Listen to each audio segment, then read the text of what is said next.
Geoffrey Rush knows what it is like to wait for box office results, critics' reviews, the next big acting role, and his name after the phrase, and the Oscar goes to.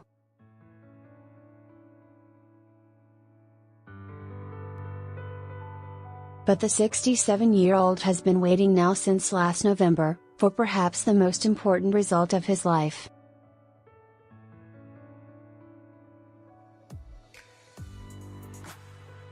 At 2 p.m. this afternoon, Rush will find out whether he has been successful in suing News Corp's Nationwide News, the publisher of the Daily Telegraph newspaper, for defamation in the Federal Court of Australia.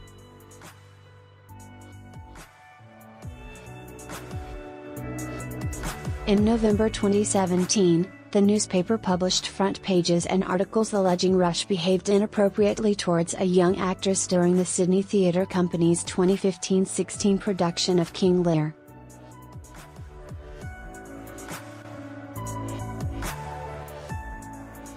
That actress was later revealed in court proceedings to be Erin Jean Nerville. One of the front pages, which was held up during the trial late last year, contained the headline King Lear.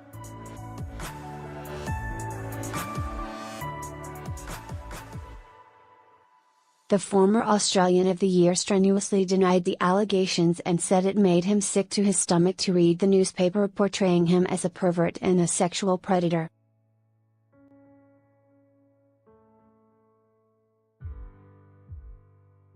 The Daily Telegraph and journalist Jonathan Moran stood by the reporting and chose to run a truth defense, even though Nerville never spoke to them for their stories.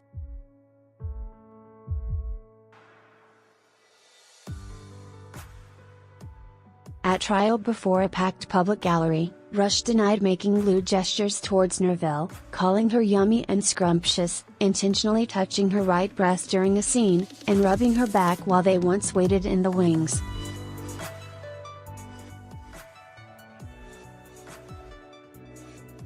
Then there was the much talked about text message, "I was thinking of you, as I do, more than is socially appropriate," accompanied by the winking emoji with its tongue out.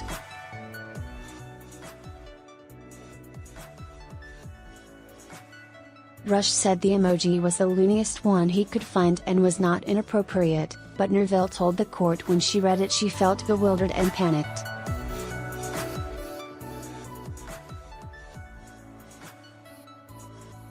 The young actor said Rush had sexually harassed her and that other senior cast members were complicit because they saw it and did nothing.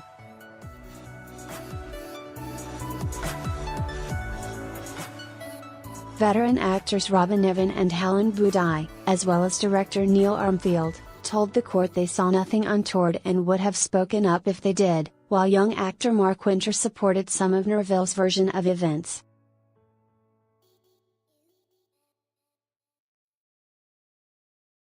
Nerville added she was not paid by the newspaper to give evidence, never wanted her complaint made public, desperately tried to stay out of the story, and had no motivation to lie.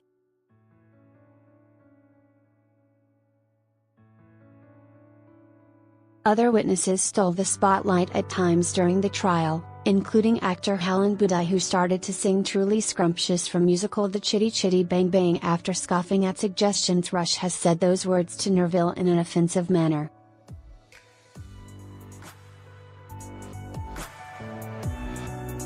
And who could forget LA-based entertainment attorney Richard Marks? "I don't mean to make light of your evidence, Mr. Marks, but, has anyone ever said to you before you look and sound exactly like Jack Nicholson?" Justice Wigney asked.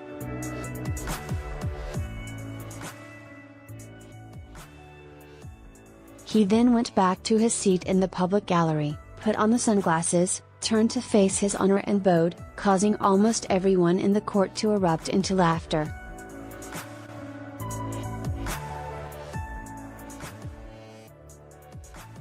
Despite the seriousness of the proceedings afoot, even Geoffrey Rush made quips along the way.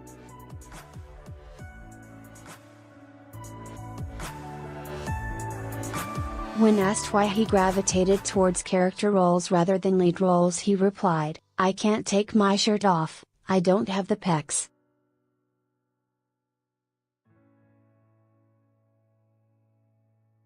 The award-winning actor is hoping for vindication later today, while the newspaper will be hoping Justice Wigney concluded their reporting was true and therefore not defamatory.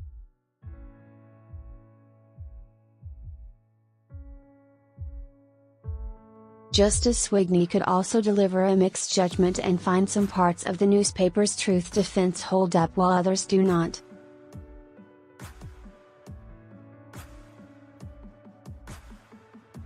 Whichever way it goes, this is unlikely to be the final act, after such a high-stakes trial and appeal seems assured.